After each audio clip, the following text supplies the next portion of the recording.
It's Monday, 8 o'clock in the evening, and it's time for another of my social media programs live called Politics and Power, a program that I do to, number one, offer information in my field, my area of discipline, politics, and two, to share my expertise as I think is required of me. So there is a win-win at the end of the exercise where I get to present information to the public gratis, and two, the public hopefully gains knowledge from my sharing. And we look at very diverse topics. Tonight we're going to look at electoral reform, what comes next. And as I've always said on every program, yes, I may apply the political science discipline internationally, but I am originally from a tiny Caribbean island called Dominica, and information about that country forms the basis of my presentations, especially since that tiny tropical island of about 60 to 100,000 people, 60,000 or thereabout, of which reside locally.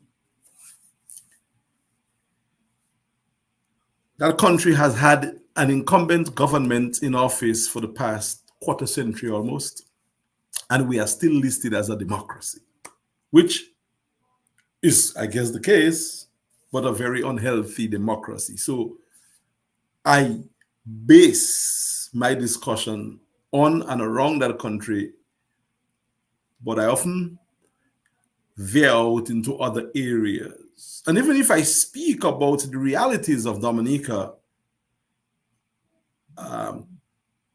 viewers can get an appreciation for my discussion because I do not deal with just domestic issues. I look at the case and I speak to the issues about the case, and there are other cases in the Caribbean and elsewhere where we have the same incumbency problem. In fact, it's a Caribbean malaise when it comes to the politics of our Caribbean region. And it's a serious problem in Africa as well, and other countries too. But the Caribbean and Africa, I think, are more prone to this incumbency syndrome.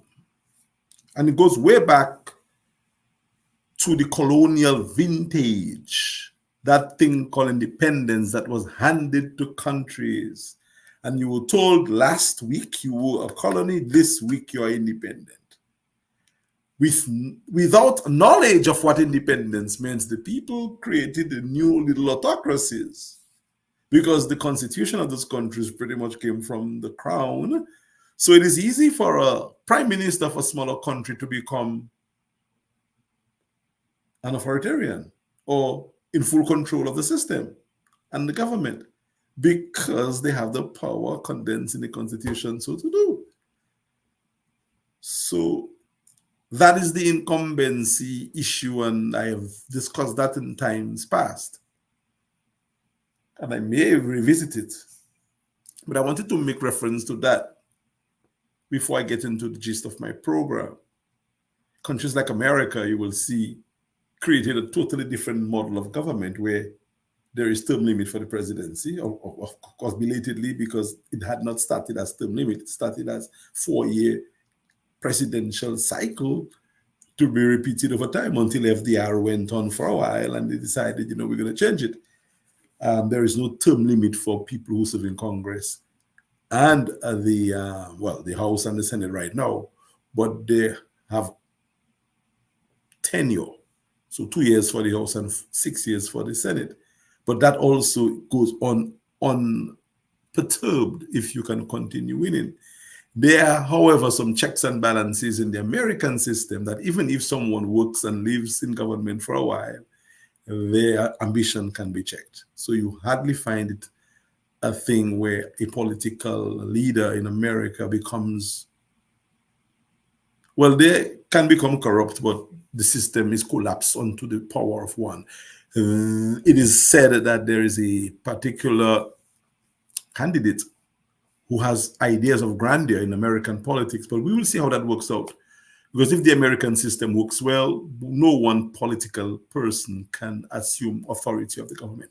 That's not the case with Caribbean countries, which operate a first past post Westminster system, where the prime minister has more authority over government officials and the government operations than even the president of America. The president has control of the administration of the government.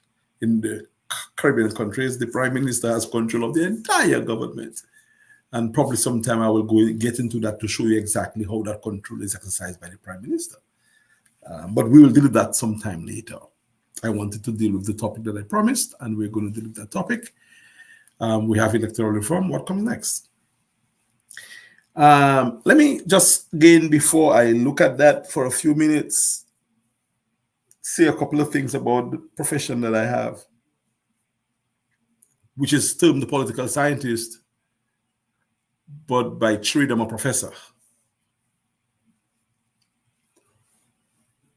And in my business, in my discipline, an opinion can be sort of people like me, but opinions are always based on facts. And I remember trying to convince someone who is not in my field that an opinion has to be grounded on some facts. And the person told me, no, anybody can say what they think, it's their opinion on things.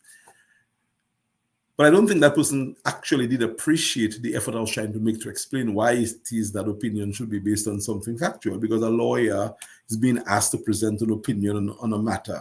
The lawyer gets cases that supports the opinion that they're going to give. And so too, in my discipline, if I'm going to tell you something about Dominica, I can't just tell you what I think or what I believe. I have to tell you what is the case guided by data. And with that said, I think I'm the person who has polled Dominica more. I polled Dominica recently in January. All the figures are there. I will not necessarily publish, but I can share aspects of the information. And before that, I've polled Dominica several times over the past few years and over the past decades or two decades and more in different areas. So I think we have a very good working understanding of the Dominican market, the Dominican case. So before I speak about things, Dominica, I do the work and get the intel so I can make an informed opinion on what's happening. So if you're looking for opinion in Dominica in terms of the politics, I believe I should be able to have a conversation with individuals who may want to have that conversation because the work was done scientifically. And there are people who may say, well, we know it's Dominica. Well, you cannot know because the other side does the science. You do not do the science. How are you going to know? And that explains why we have a long incumbency in Dominica, because the side that's in does its work well and with mix of other things as well. But you really need to know what people are thinking, what's happening in the space if you want to control the space politically. So I said so because there are people who pose as professionals, and I am not doubting people's professionalism, but a professionalism or a title does not make you a professional. A title is great. Academic credentials, the use of the title, what you do with it, how best you use it to inform others, to educate others, and to continue being educated is what really makes a professional a professional. So yes, you can be trained, nothing wrong. But are you using the training in any way that is going to help better humanity? Have you contributed works in the society that you are speaking about or living in? What interest do you have in that society, apart from just probably winning for one side or the other? So these are the things that test people. A scientist is not a scientist by training. A scientist is a scientist in practice. So you get the title, but you work it. Because you'll not be worth your salt if you sit there as a scientist and your hands folded. Well, I'm a scientist and no, you got to do the goods, to present the work. So I wanted to say that because of some observations that I've made. And finally, MO News. I always like to look for things that are progressive and make attention or draw attention to them. MO News is a Dominican media outlet owned and operated by a young lady called Emmeline, who is from my neck of the woods. And MO created this brand around her based on a necessity.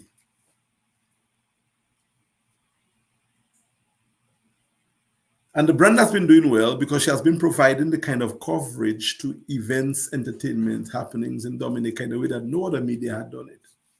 So Miss Anselm, MO, as we know her affectionately, has developed her brand to the extent that if you ask anybody in Dominica and the Caribbean now about MO News, they know, because she has been doing a sort of unorthodox form of traditional media with a zesty twist of social coverage, live, direct. And she has been making a name for herself. She went to St. Lucia to cover the St. Lucia Jazz. And I want to really write a letter to the St. Lucia authorities to tell them how much I enjoyed her coverage of the Jazz, because MO is doing a fantastic job. And you have to tell people those things. The other day, I wrote a little expose about Dice, 10 times king. You need to tell people what they're doing well. If you're going to get involved in the lives of the people, it must be holistic. So, Mo, I want to big you up. I will be writing to the St. Lucian authorities to tell them about you. And I'm hoping that your relationship with the St. Lucia Jazz people will be long-lasting and your pay will be multiplied by 10. Because you should be handsomely rewarded. I think your coverage of St. Lucia Jazz is second to none. And you should certainly be the ace media person. Maybe bring some more people with you when you go in next year. And even do it bigger and better. So, Mo, take a bow. I think you did an amazing job. I loved your coverage of air supply. And I even commented on those coverage. I said, I would like to see this person called Burner Head or Burner Man or whatever his name is. I want to see him perform on a stage and get that kind of overwhelming response, respectful response from the audience in St. Lucia. And that goes to show when you make good music and you present material out there. After 49 years, Air Supply was able to move the entire crowd. And that was fantastic. Thank you, Mo. You did very well. With that said, let's talk about reform. Electoral reform and what happens next. Because, again, there had been a debate and there continues to be a debate in Dominica about electoral reform, which is, from my understanding, a necessary issue or a necessity when it comes to maintaining the integrity of elections. That's what electoral reform is about, not a protocol to create an avenue for one party or the other to win. And that is the premise on which reform had been debated in Dominica. And that is the fights that had been held over reform, where one party thinks it has to happen for me to win, and another party thinks I'm not going to do it because I will lose. And that, in a nutshell, is how the Dominican electoral reform fight and contest was. And the incumbent, the one who is in office, obviously controlled the system and would manage the reform in a way, massage it in a way. And now that reform had been established, based on the consultations and everything else that goes with it, all we need to see now is a law that is going to make that reform the law of the land. And then when that becomes legally constituted, what can you do or say about the law? Well, probably have mass public protests and mayhem and probably burn the system down and get the law to change. That is one. Or two, try to find a way around the law. Or three, get involved in the power shock system, become the government and change the law. Or four, just abide by it. But all the suggestions speak to different strategies. The most effective, I think, and the best would be to have the system fixed and addressed through dialogue through negotiation, through compromises, and certainly through the electoral route. Because even if the incumbent has done what they needed to do to have the reform or whatever it is benefit their interest, it always is other people who will decide. Because you could fool some people sometime, you cannot fool all the people all the time. And no matter how well you sugarcoat this thing called reform, at the end of the day, people are going to say, you know what, not again. And people will do what they have to do. So you, the other side, who had been propelling the need for it, need to know, well, I'm not going to say that because I have interest in the movement. So the reform debate, as I said, had been had in a particular way. And I think from scratch, it was done in a partisan manner. Reform is not a partisan thing. It is a remit of any healthy democracy to conduct steady and ongoing reform, and not just reform when it comes to the vote and the electoral list. The reform exercise we had in Dominica did not even handle equitable share of spending for political parties. It talked about access to media. Yes, that's good as well. But the reform did not speak about regularizing the sizes of the constituencies. Why is it that the Maho constituency should have how many voters? Can somebody tell me? 3,000 votes? And the St. Joseph constituency next door has how many? 700? 800? Is that right? Why should Roseau South constituency has thousands of votes and Roseau Valley has under 1,000? Something isn't right. So reform should begin with standardization of the electoral constituencies, where boundaries should be redrawn to have every district proportionally represented. Boundaries were changed. I remember when the Freedom Party came into office, they changed the boundaries around my village. Calibishi was in the Wesley constituency. And I think Labour was doing well before Labour came before Freedom. But when Freedom got in there, Freedom said, we're going to change the boundaries and we're going to see where best suit us. So they put Calibishi with Pebush to better their chances to win. And Freedom eventually won Pebush. But they would not easily win because of how the people's voting pattern was. It was Dominica was a Labour country before it became Freedom country. Right now, it's not Labour. You know what is in office in Dominica now? It's called Labour, but it's not Labour. The Freedom Party injected themselves into the system, changing boundaries, inflated certain areas, made certain areas smaller, shrunk certain areas, and they won, I think, at one time. How many seats? Was it 16 seats? No, this party here in office has been winning seats like crazy. I think they have 18 out of 21 now, or 19. That is just representation on paper. In the true essence, if the reform really is done properly, the people's desire would be seen in the polls. And that's to the extent I want to say it as a partisan thing. Reform is not supposed to be a partisan thing. And the first thing in reform that must be done is to balance off the boundaries. So some people from Canefield should go into St. John. People from Taru, maybe, and Campbell, those areas, Warner, Jimit, should go into St. Joe. Bells and those areas up there, Layu, probably could go into, let's say, Mount John, River Cyric, or Castle Bruce. But we should break up the constituencies. Take out some from Roseau South, put them into Soufriere, and move the people from move some people into, well, Girodale and those areas. They should go probably into, maybe, I don't know how many people we have in Granby, but we should find ways to make the boundaries fair. And that should be the first thing that we do when it comes to electoral reform. Menu Professor, we just did what was necessary for our legacy to continue. And I guarantee you that when the law would have been passed, you will see there's going to be same old, business as usual. Only this time it is legislated for things to be done.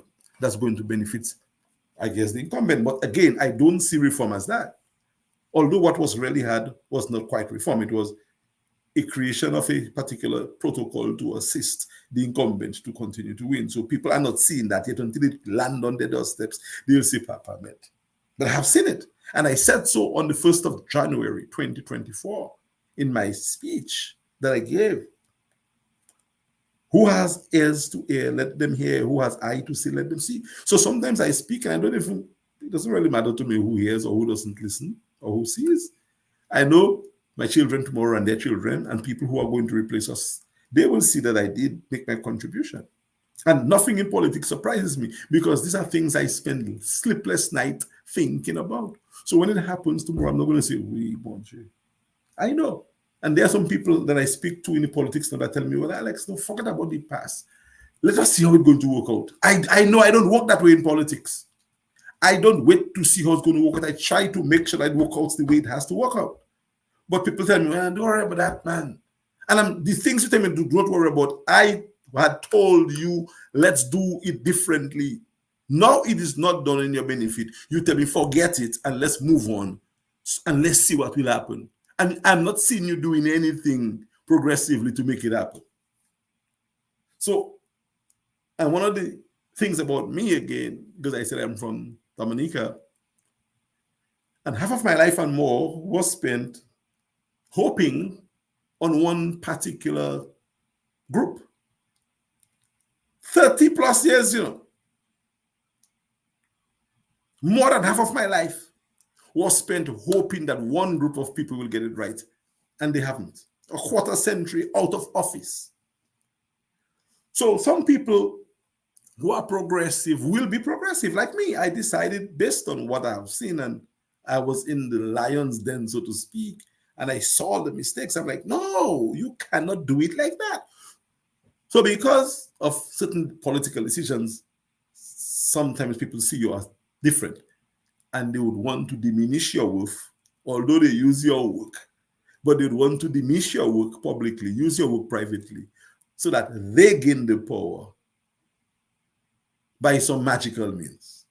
Because it will take a miracle and magic for certain people to win elections in Dominica right now, if they play politics the way they have been playing it over.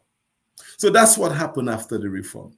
The reform that we're going to have, that's going to be legislated, will be a stepping stone for the continuance of the legacy of the incumbent party. Albeit in a subtle way. And interestingly, it will be legislated. Can that be reversed? Of course, it can be reversed. It depends on the message and how you actually reach to the people. But who's going to do that? The opposition? Which opposition? The independent members of the opposition that's in government now. Which one? For you to be able to leverage power in the parliament of a country, you need to be elected to the parliament of the country, and you cannot not be there and expect to be there.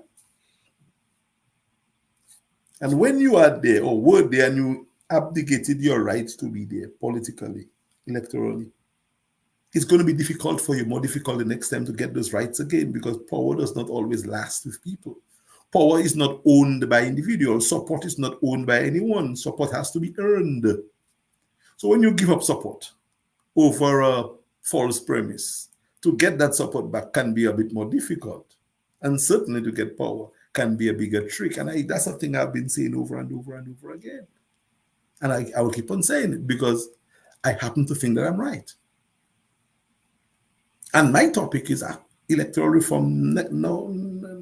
What's next?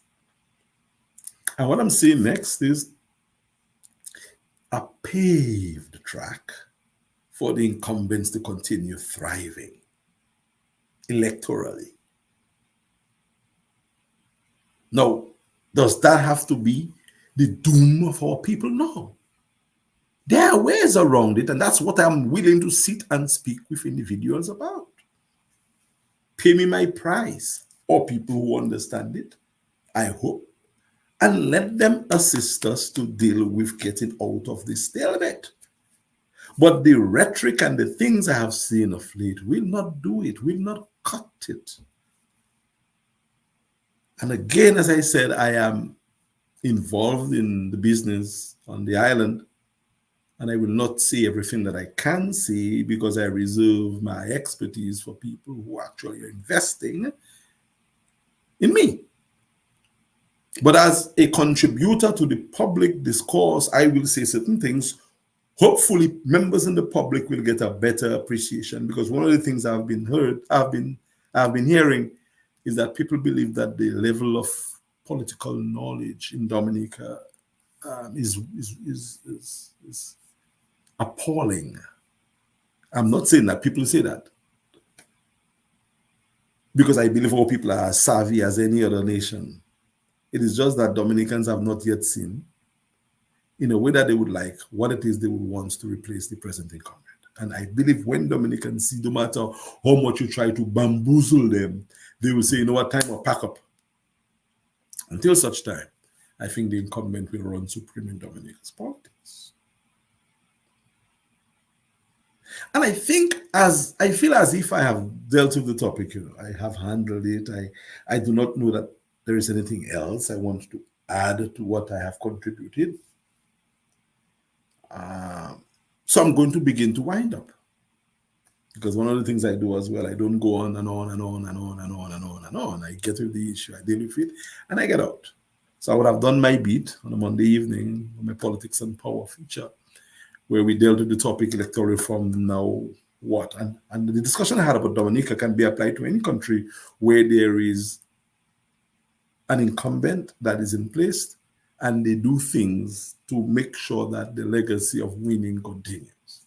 I'm not talking about rigging elections or fake election, or what do you call it again? Sham. No, I don't speak that way.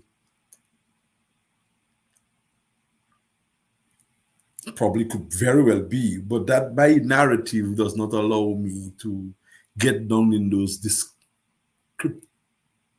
in the superlatives when it comes to certain elections. Yes, there are elections that are grossly unfair, because you can look at countries where the elections protocol apparatus is owned by the party or controlled by the party that's in office for the past 50, 60 years in highly authoritative systems. And you may say, well, Dominica is one as well. I have cautiously said that Dominica is a democracy, yes. Not a healthy one, but it is a democracy, because there are countries that you cannot really truly call democracies, where I would not be able to speak so freely and openly and walk around the island as I do whenever I would like to, unhindered. And I say some really straightforward things. So in a democracy, you can do that. Dominica is kind of an unhealthy collapse in democracy. So there is still something there, because I don't get arrested. I've never gotten arrested in my country. And I don't expect to get arrested for voicing my political opinion. Some people have gotten arrested, and I empathize with them. I do not have anything to say about people, why they're arrested or not, but on many instances, I have seen where that could have been avoided only if people listened and be a little less hot-headed. I'm not saying that I'm perfect. I may be arrested tomorrow, but it's going to have to be for something that I didn't really have control over, something that I really didn't do. But for me voicing my opinion in the way I have done in my country, I don't expect to get arrested for that. Because I use reason and I go based on facts. I do the work before I speak. I don't libel people, I don't slander. I don't use innuendos. I don't present facts that I cannot defend. There's no evidence to defend it. And I've never made any nefarious political move. So I believe I'm in the clear. That's why I believe Dominica is a democracy. But even if you are in the clear in certain countries and you say certain things about the leader, guess what? you might not see another day. So Dominica is not yet there. And I'm not professing that Dominica has failed either, because a failed state is a point of no return. And if I declare Dominica as a failed state now, I think I would be jumping the gun. So other people can call Dominica failed. I can't, because professionally, Dominica still operates. And in a failed state scenario, you do not have the kind of operations, albeit it's very difficult, that Dominica has. Haiti comes close to failed state in terms of anarchy taking over the government operation and gangs through their oligarchs around in the country. Dominica is not yet there. So I'm not going to determine that Dominica has failed. Is the democracy healthy? Of course not. Is it shrinking and collapsing? Yes. If we do not do anything about it, will we lose it? Of course. Is it going to happen sooner rather than later? Yes, if we don't do something about it yesterday. But I'm not going to preach doom and damnation on my country. I think Dominica is still one of the most fascinating countries to be. But we have a stale political incumbency. We have had reform, and that reform has paved the way for more of the same. And that is what happens next. And I'm looking for people to challenge me on that, or to have a conversation, a meaningful, real, united effort to bring Dominica out of where Dominica is. And I've said so many, many years now, to the point when I got fed up, because people who were in the ascendancy in the politics were not doing it. I decided to create a team, a movement to do it. And the rest of that is history. If you go and you read things about me in my country that looks a bit rough, it is because of me trying to be progressive in the politics. Does this professional here want to be a leader of the country? No. I'm already a leader in my own rights. I do what I have to do in terms of the education. But to be in office is not my desire. Never has been, and probably never will be. To save our country in terms of getting us back on stead, yes. And that's what I have advocated for. That's what I have said. That's what I have pushed, and that's what I'll continue to push. All right, so that's my program. I think I've made the points. I have paid my dues to humanity and my society. I have lent my expertise, so I'm hoping that you appreciate and that you will have me again do so in 1 week time. I do so every Monday at 8 o'clock, so I'm going to join you again the coming Monday for another live exercise. Not too sure whether there are any comments, but I would like my production team headed by Carlos Charles to let me know whether there's anything that I think I should report, I should respond to by placing the message on the screen so the entire public can see, and I will probably have a discussion about it. If there is nothing that anyone has written, it's fine. I guess they'll eventually get to me as they normally do after my programs. So I'm looking forward to see whether there are any comments. If not, I will wrap up the exercise for today. Okay, it appears as if we have no real-time comment. So I want to say, let me thank you for being here. There are no comment, producer, or there are no questions, or we cannot get to them.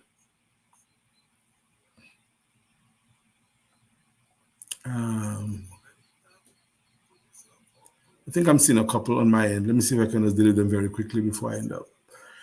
We have Narine Murphy, a dear friend. Oh, a messenger as well, and a very good one. An absolutely good one. Narine Murphy is a trending messenger, you know. I think he goes by the name of Trendsetter, the stage name, and I have a lot of respect for this man. My brother, you know, and his brother as well, Marlon. Good people. But Narine in particular, I think, has his hand on the pulse of our country. He really knows how to get his message across with respect, firm, directive, a little trickster tendency. But I think he does that better than anybody else. And what he's doing for polos this young guy who is not a comedian. You know, this guy is jovial and happy and gay. Well, gay and happy mean the same thing. So he's gay. Well, he's happy. I had a song, you know, everybody happy and gay. Anyway, so what I'm saying, Naren normally looks for the downtrodden, the unfortunate, and he does good things to boost them. So Naren, continue what you're doing. You and Candida, my dear friend, and Candida gave me a very interesting story about myself when I was younger. And that really made me feel good about me as a man, you know. So she remembered times that I worked with her, and she spoke about me very respectfully, and I felt good. I felt good because that's me. That's who I am. So, Naren, big up yourself. Thanks for doing what you do, and thanks for being my friend and brother. And he says, "You're looking great on the big screen." Well, thank you. Oh, he's watching me on big screen. Yeah, well, you know, I'm handsome, you know, Naren. Yeah, Naren. So Naren is probably enjoying the big screen entertainment. Naren, that's good. All right. Again, Naren say, are you in support of the new movement recently announced? In case you already answered, I will rewatch the earlier segment. Okay. So Naren is talking about, I guess, a political party that was launched or announced in Dominica. I'm not too sure the name, but I know their symbol is the bottle. And I believe Brother Joshua Francis is one of the main individuals behind this. I think Marlon as well. I'm not too sure how involved Lofty is at this point. And I'm not too sure. I think I see Naren telling me the name is UPP. I'm not too sure what that means, United People's Party or whatever. Whatever it means, I do not know. But the direct question from Naren is, are you in support of the new movement recently announced? Well, am I in support? What does that mean? Am I in support of it? Well, you have to kind of clarify that question, because how could you not be in support of anything that is progressive and is intending to bring people together? If that's what it is about, why would you not support that? It doesn't matter who does it, you know. If it is done for that, I think that is good, and I would support it, because that is what I've been calling for a sort of new direction, albeit in a united way, real unity, not splintered, you know, if everybody believing that I must do it. So if that new movement that you're talking about is intended to have a stake in the politics and to work with other people who have a stake in the politics, there can be nothing wrong with that.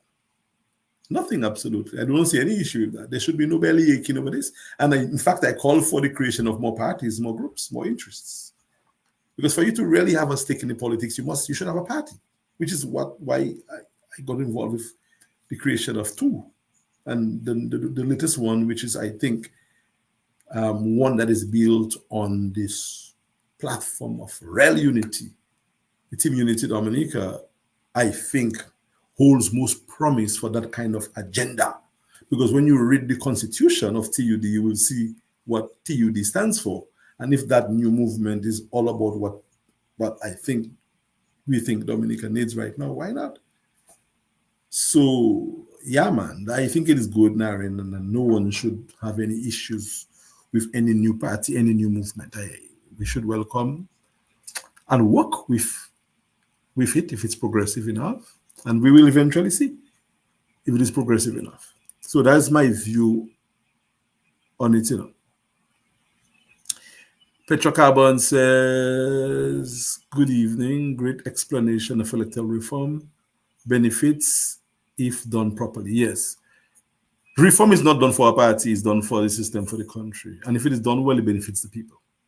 Not one party or the other. So any party that says, oh, you don't want to do reform because it will benefit me, that is a wrong premise. You're going to have a problem.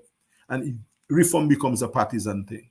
And you cannot blame the side that's in power if they make it a partisan thing.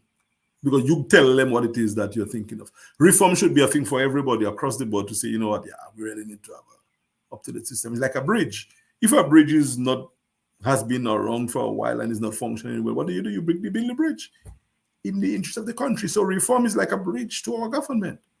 And the protocol that had been used to elect the government has been abused and used. So you have to create a proper one that is offering an even playing field for all. And in the case of Dominica, we didn't create a nice bridge. We created a bridge based on the interest of those people who are already across the side, on the other side. So those of us who are trying to cross it, that bridge, we can't reach it. And that's what election should be sold as. I mean, electoral reform. Not as my party will win and this and that, and not just vote and voter list. It should be comprehensive. Even women involvement in politics and I guess younger people, I guess you can be a member of parliament from the age of 18 in Dominica. That's good. But I think our reform should include equity for the female gender and certainly the regularization of the boundaries, a cap on campaign spending and stuff like that. But I'm not sure to what extent that's going to be in the new reform document that we're going to have. So Naren says the United Progressive Party. To me, I've heard that name already. UPP, isn't UPP a party in Antigua? Yeah, well, that's an interesting name. And again, I don't really want to be voicing any views on that movement because I'm not a spokesperson for it, but because my brother Naren asked, and me being a responsible person and very balanced and fair, I had to give some comments on that. But I really wish not to say too much about these guys because I think the people who are behind it are capable enough to push and promote the brand. And before long, Dominicans will see. If Dominicans have not seen us yet, because I've heard some rumblings about public rumblings now, that is just not a good way to start. But again, who am I? Who am I to say that? All right. Do you believe it was necessary or should other opposition forces solidify efforts? Naren, you're asking me a lot of big questions, Naren. Do you believe it was necessary or should other opposition forces solidify efforts? Well, I am not too sure about the necessity of a new party at this point, honestly, frankly. And I may even have made the attempt, overtures to communicate with the people behind, because these people who are behind this movement or this party, they are my friends. Very good friends, dear friends. But I was never able to solicit an audience. So, but if I had a chance with them, I would have said, okay, fellas, let's talk and look at a few things, talk about a few things. And probably they may have felt it would not have been absolutely necessary, but without the benefit of a conversation and maybe based on their own survey, they felt it's best to create a new one, and it's fine. I just ask all parties to do what they have to do and step up their game. And at the end of the day, all parties will have to talk because Dominica is a very small marketplace when it comes to the politics. And it is generally two major opposing parties that really run the business in the political space. And with how many parties now, it will have to come down to two major forces. So Naren, the opposition parties would have to sensibly find ways to accommodate each other at some point in time. And the incumbent party is already a melee-melange, so they will do what they have to do. I think if the opposition units do not put their house in order sooner rather than later, the incumbent will continue to reign until such time that common sense tells us that we must really work towards real unity. We should respect each other in the space. My strength is strategy and marketing, logistics. Your strength might be design, graphic design. Your strength might be campaigning or canvassing. So we don't have to like each other. We don't have to be perfect because no one is perfect. We just have to find ways to use all the skills that we have for the benefit of our people and our country. But people, I think, sometimes are not interested in that. They're interested in theirs, in their thing, in themselves, selfishly so. So I'm not saying that about a new movement, but I'm hoping that is not what has played out. So, do you believe it was necessary, or should other opposition forces solidify effort? I think the latter. I think we should solidify efforts. But again, if a party is launched, a party is launched. We can't fight that. It's a democracy. And we'll see how it ends up at the end of the day. I can tell you, Narin, and I will share the data with you. I did a poll in Dominica in January, and I polled for all the leaders who are running, including my partner, my friend Josh, as to what people think, who they think. Well, I don't have the question, but I ask people what they think about the leaders and which of those leaders they think has what it takes to take Dominica to progressive level, something like that. And I don't think any of the leaders fare well. The only one that fared well enough got, I think, 10 points.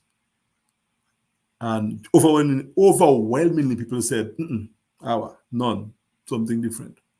So even before that movement came out, there already lukewarm feeling about, I guess, I'm not sure whether Josh is going to be the leader, but we'll see. And again, that's not a criticism, that's a public analysis I'm giving based on a question you asked me. And I have done the work. I did the work. So I'm using the results that I got from the poll 3 months ago to see where Dominicans were when it comes to certain political figureheads in Dominica as to the future for our politics. And yes, Josh's name was in the mix as well. Carlos, Bernardi too, Thompson, I had Lennox, Scary, and a few. And only one person got in double digits. And the highest percentage of responses were people saying, come again.